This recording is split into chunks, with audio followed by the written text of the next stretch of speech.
Let us now discuss some applications of Ampere's law. Okay, similar to what we discussed using the Gauss law, what we did, we found out the electric field due to various charge distributions, right? So here also we are going to do the same thing. So the first one that we are going to deal with is infinite line current. Okay, so that means you have a conductor whose length we are considering to be infinite and the current through it is I. Now what is the magnetic field intensity produced by this current carrying conductor of infinite length? So when we applied the Gauss law, we took something as a Gaussian surface, because there the integral is integral d bar dot ds bar, right? So that is a surface integral. So we took a Gaussian surface. Now Ampere's law is a line integral. So we are going to take a Amperean path. Okay.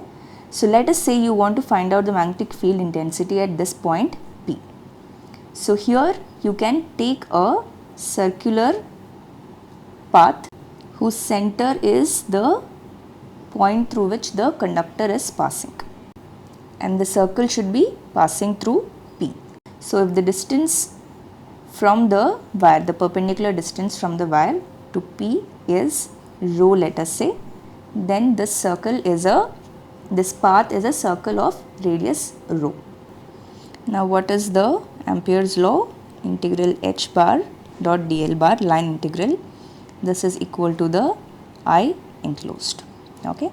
Here I enclosed is nothing but I.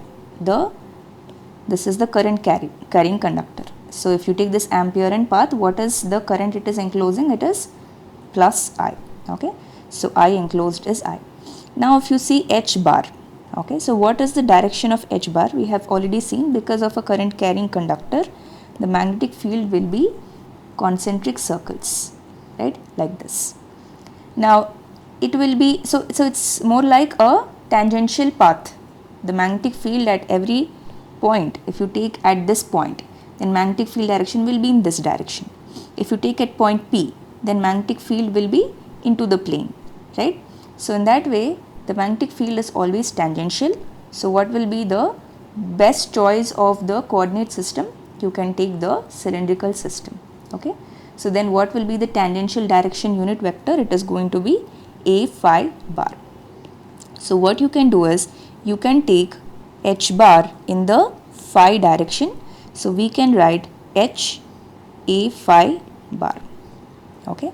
Then what about dl bar? So if you can see, dl bar is also in the tangential direction, a phi. Okay. So whenever you have a phi in the cylindrical system, then what is the differential length that we have to take? D phi is not enough, you have to take rho d phi, right? We already discussed it. Whenever there is d phi, you have to accompany it with rho. So rho d phi a phi bar. So here you are going to get dl bar is rho d phi a phi bar. This is the line integral. Okay. So now what will happen, if you do the dot product, then you are going to get line integral h rho d phi is equal to I enclosed. Now h bar for h bar we are taking around the Amperean path, right? Now it is a circle with the current carrying conductor as the center. So every point on the Amperean path, it is going to be equidistant from the current carrying conductor. So automatically, if you take from the Biot-Savart's law, the H magnetic field intensity will be constant, because it is depending on the resistance. So if resistance is constant, H is constant all around the Ampere path. Okay. So H you can take it out of the integral. So you are going to get H integral rho d phi. So if you take about the Amperean path, what will be the variation of phi? It will be from phi is equal to 0 to 2 pi. This is equal to I, right? Because the enclosed current is nothing but the current through the conductor I. Okay. So you are going to get H into rho is constant. So rho also you can take it out of the integral, and d phi, if you integrate, you are going to get phi from 0 to 2 pi. This is equal to I. So finally the magnitude of H you're going to get as I by 2 pi rho. Okay. So if you write along with the direction, then you're going to get H bar is equal to I by 2 pi rho A phi bar. Okay. So this is the magnetic field because of an infinitely long current carrying conductor.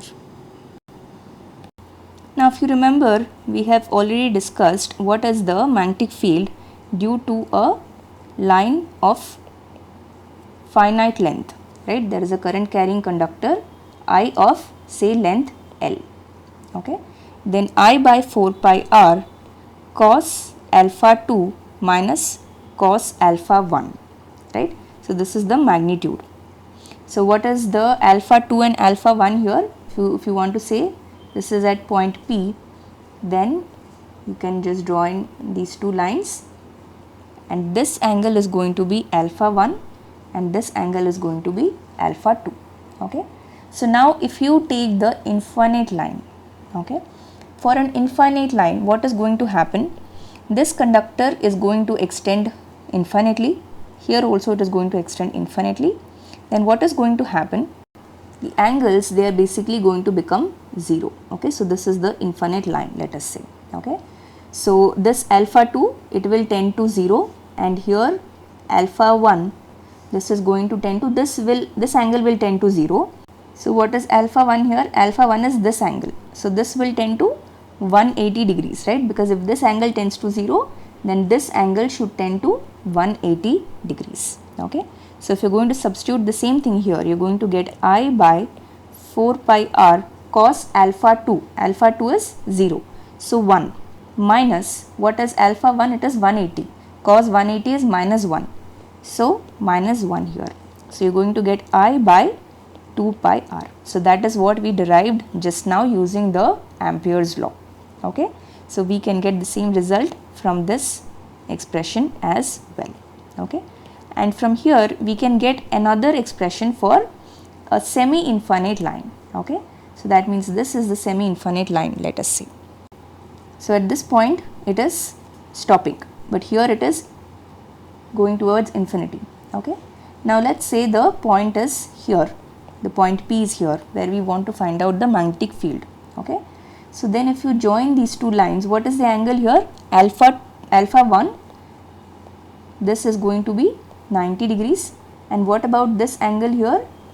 This angle is going to tend to 0, right? So H is equal to the magnitude of H bar, it is I by 4 pi r cos alpha 2 minus cos alpha 1, right? So I by 4 pi r, what is alpha 2? It is 0. So cos 0 is 1 minus cos 90 is 0. So you're going to get I by 4 pi r. Okay. So this is the magnetic field intensity due to a semi-infinite line. H bar due to semi-infinite line.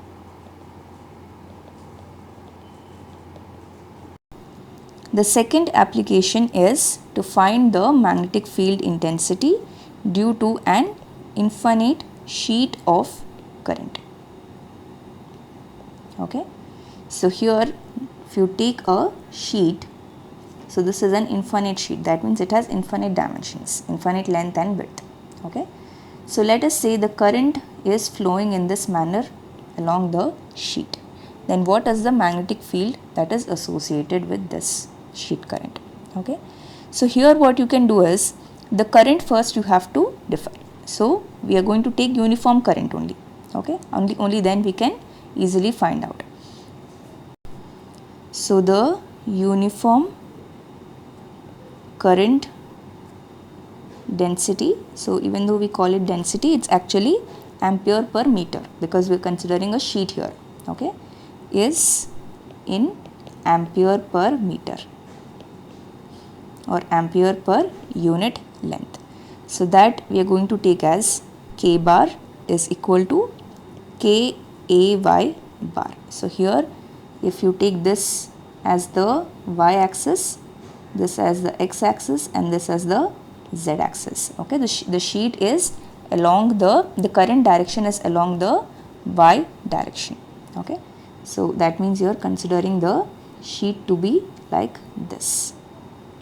Now in order to apply the Ampere's law, we have to have a sense of what might be the possible direction of h bar. Okay, so when you take a sheet, you can consider it like an infinite group of conductors, right? So these are the various conductors, let us say. Now if the current is flowing in this direction, what is the magnetic field due to individual conductors? So if you take this conductor, it is going to be in this direction, right? In this direction. Now all of these magnetic field, if you add up, okay, so above, this is the side view of the plane, let us say, side view of the plane. So above the plane, each of the current carrying conductor is going to contribute the magnetic field in which direction? In a direction which is coming out of the plane, if this is the current direction, right? So magnetic field will be coming out of the plane. Okay, so you can see that this direction is going to be, if this is the side view of the plane, that means what will be the direction? The direction is going to be towards the x axis, right? So we can say above the sheet, you are going to have the magnetic field in the x axis, x direction. And what about below the plate? Below the plane, it is going to be into the plane. Okay, so in this way, the h bar is going to be in minus ax direction. Okay, so if you consider this plane to be in the xy plane, then above the plane means z is greater than 0 and below the plane is z is less than 0. Then what will be the magnetic field h bar? This is going to be h ax bar for z greater than 0 and h naught minus ax bar for z less than 0. Now what is the next thing that we have to do? We have to choose an appropriate Amperean path. Okay, so what we do is, if you see this sheet current here, we will take a rectangular path which is perpendicular to this current. Okay, so it is going to be something like this. So the current is perpendicular to the plane of the rectangular path. Okay, or you can say, if this is the rectangular path, then the normal is going to be in this direction. So the current direction is parallel to the normal of the Amperean path. Okay, so now if you take this to be 1, 2, 3 and 4, so we have to apply the Ampere path along all the 4 paths, all the 4 lines. So this height we will take as A and this length we are going to take as B. Now we are ready to apply the Ampere's law. Okay, so integral h bar dot dl bar is equal to I enclosed. Okay, so what is I enclosed? If you take this Amperean path, the current is flowing in this direction, right? So this length is given as B, this length is given as A. This is 1, 2, 3 and 4. Okay, so now what will be the enclosed current? It will be the current density into this length, right? Because per unit length the current is given as K and the total length is B.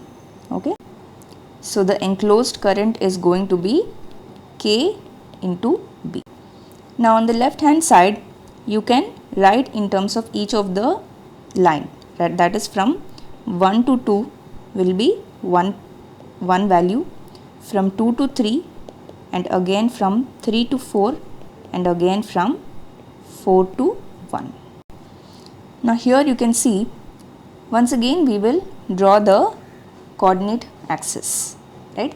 So this is x and this is z. What is the plane? It is in the xy plane with the current flowing in the y direction. And what about the Amperean path? This is in this direction, right? 1, 2, 3 and 4. Okay. So what will be the conductor 1, 2? What is its direction? This is, if you take the Amperian path to be in this direction, that direction is also important, right? So here 1 to 2 is in the negative z direction. Okay. So this will be minus az bar dl minus az bar. So what will happen from 1 to 2, if you take h bar is along ax bar and dl is along minus az bar, then what will be the dot product? This is going to be 0. Okay, so whether you take this for z greater than 0 and z less than 0, both values are going to be there. But whether you take ax bar or minus ax bar, the dot product is going to be 0. Similarly, the case is going to be same for 3 to 4. Okay, so what is going to happen? This integral will become 0 and this integral will also become 0. So what is left out? Only 2 to 3 and 4 to 1. Okay, so if you take 2 to 3, then the direction is from 2 to 3, the direction is going to be along the negative x-axis, okay, minus ax bar. Okay, and what is h bar here? This is z less than 0, right? For z less than 0, what is h bar? H naught minus ax bar. Okay, so from 2 to 3, what will be the line integral h bar dot dl bar? This is going to be integral h naught minus ax bar dot dl minus ax bar. Okay, from 2 to 3. So since h naught is constant, you can take it out and integral 2 to 3 dl is left out. So what is the length of this path? This is nothing but, this is already we have taken, what is the length here? It is b, right? If you see here, it is b. So this is going to be h naught into b. Similarly, if you take from 4 to 1, in this direction, what is the dl bar direction? This is going to be plus ax bar. And what about h bar? 4 to 1 path is above the xy plane, so that is z greater than 0. So in that case, h bar is going to be h naught ax bar. Okay, so here also integral h bar dot dl bar, you're going to get h naught into b. Okay, so now we have the left hand side as well. So therefore we can write 2 times h naught b is equal to ky into b. So here b and b are going to get cancelled. So finally you are going to get h naught is equal to ky by 2.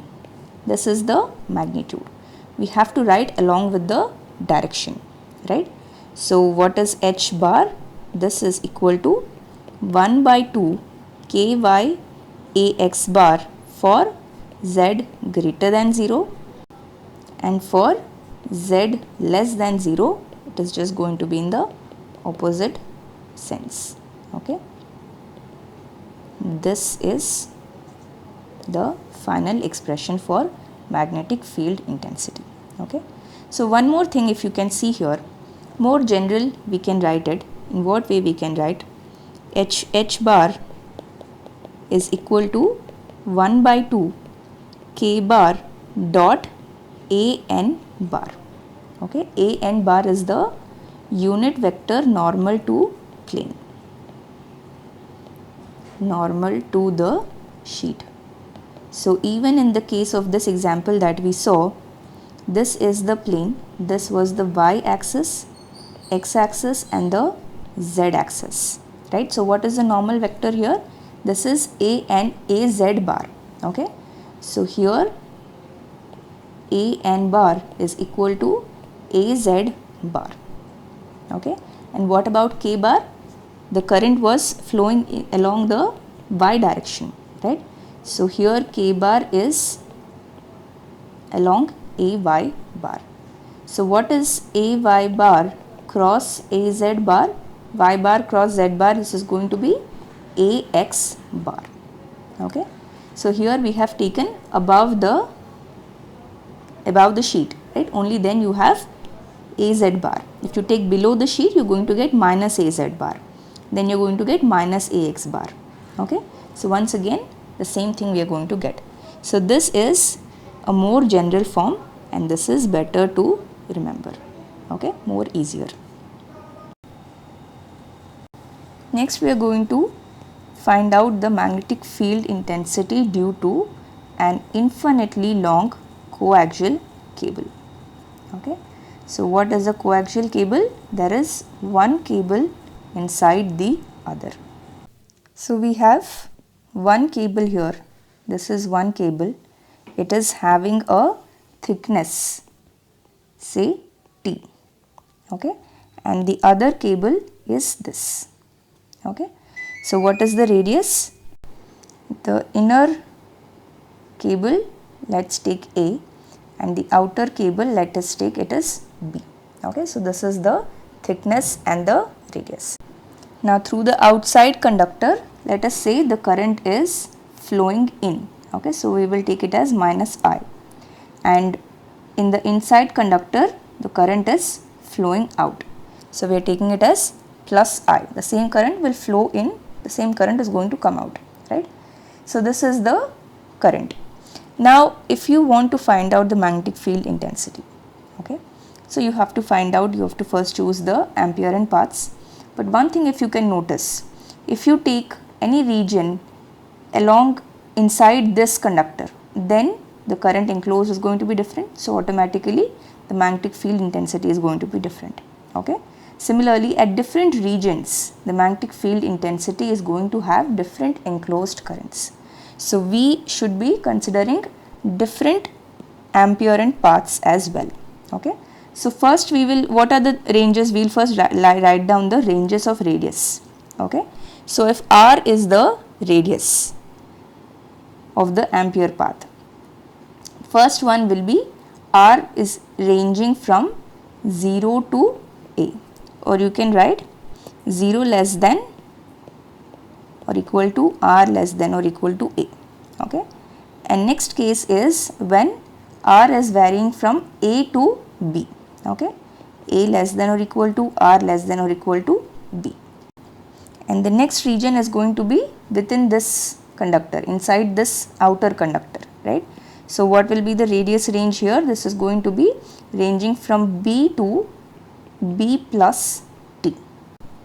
And finally, R is greater than or equal to B plus T. So these are the four regions. So for each of these four regions, we have to take different ampere and paths. Okay.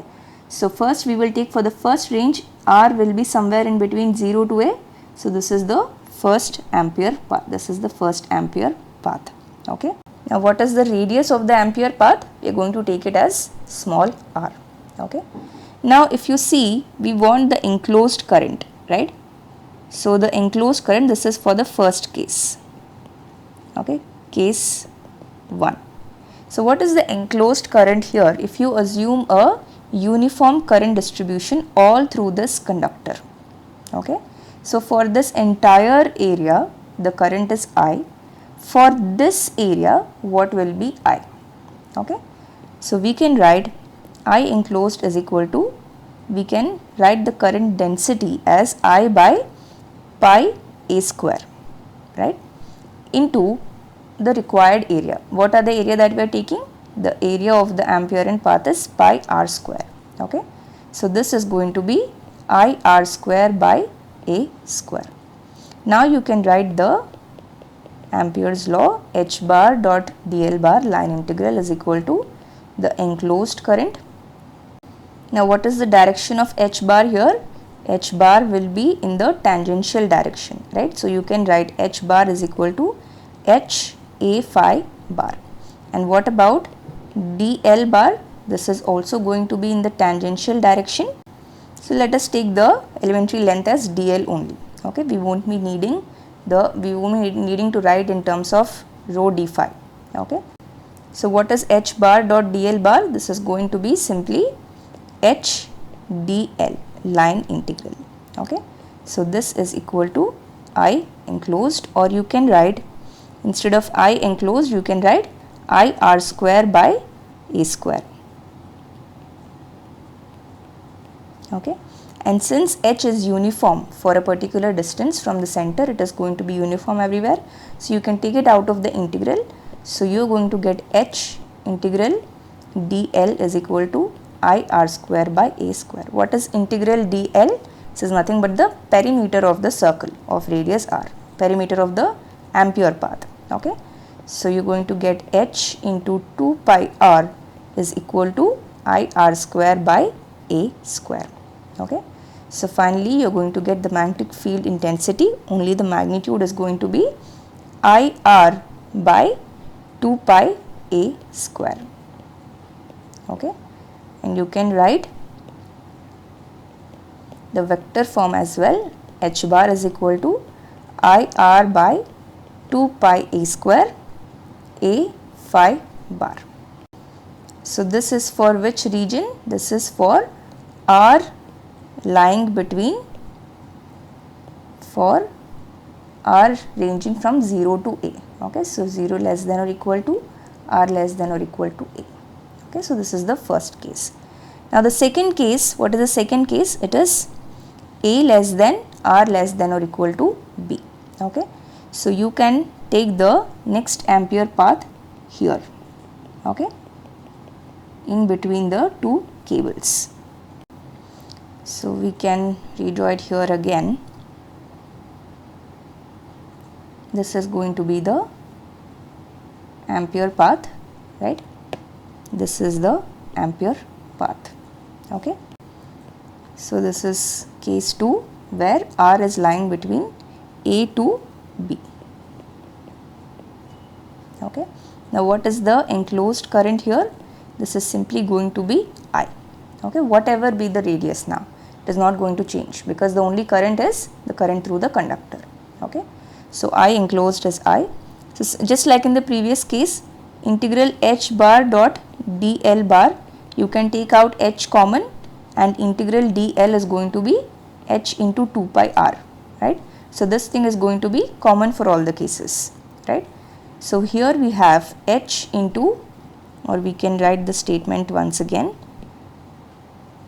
integral h bar dot dl bar is equal to I enclosed, implies that h into 2 pi r is equal to I. So what is h here? I by 2 pi r. This is the magnitude. And what about the direction?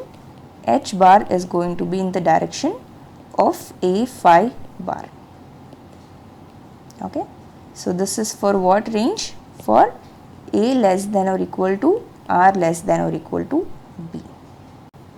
Now the next region is in between this conductor, in between this thickness, right? So we can take an Ampere path here.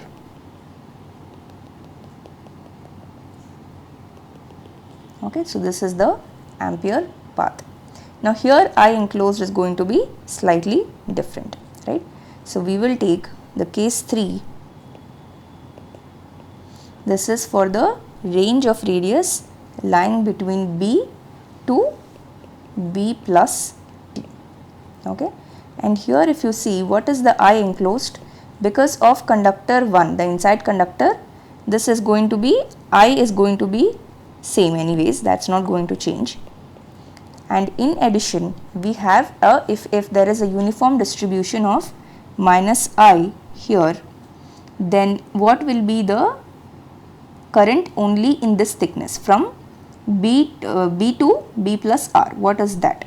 Okay, so that we can write as plus minus I divided by the entire area. We have to take, what is the entire area? Pi into B plus T whole square minus pi into B square. This is the area of the ring, right? Outer area minus the inner area, that is the area of the ring. So this is going to be into, this is the current density. So what is the current that we actually want, area through which we actually want? that is going to be pi into r square, which is the outer ring radius, minus pi into b square, right? Outer area minus the inner area. This is going to give you the area that we want. So this final expression, you can check it later. You're going to get I into 1 minus r square minus b square divided by t square plus 2bt. Okay, so now if you apply the Ampere's law, so integral h bar dot dl, it is anyways going to be h into 2 pi r, just like in the past two cases, right?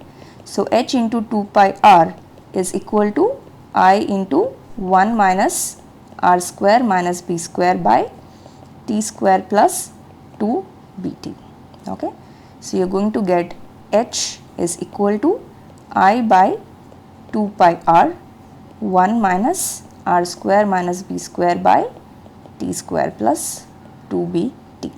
Okay, and you can write the vector form as well. H bar is equal to, this is the magnitude, and a phi bar. So this is for the range of b less than or equal to r b less than or equal to r less than or equal to b plus t. Okay, and the last range is, what is the last range? Beyond b plus t, that means somewhere here. So you can take the Ampere path in that region, right, beyond b plus t. Okay, so now the enclosed current, what will be the enclosed current? I minus I, it is going to be 0. Okay, so what is the magnetic field intensity? That is also going to be 0. Okay, so case 4, for r greater than or equal to b plus t, what is going to happen? I enclosed is equal to I minus I is equal to 0. Therefore, the magnetic field intensity is also 0. So this is how you're going to get for different ranges of R. Okay, so you can actually have this variation of H with respect to rho, the magnitude of H. Okay, so first it is going to be linear. Okay, R was in the numerator. Now that was at A. From A to B, this is going to be in this manner. Okay, so this is at B, and after B plus T, it is going to fall even more rapidly and reach 0 at B plus T. Okay, so this is the variation of the magnetic field intensity due to in a coaxial cable with respect to R. This is R, right? We are taking the radius as R. Okay.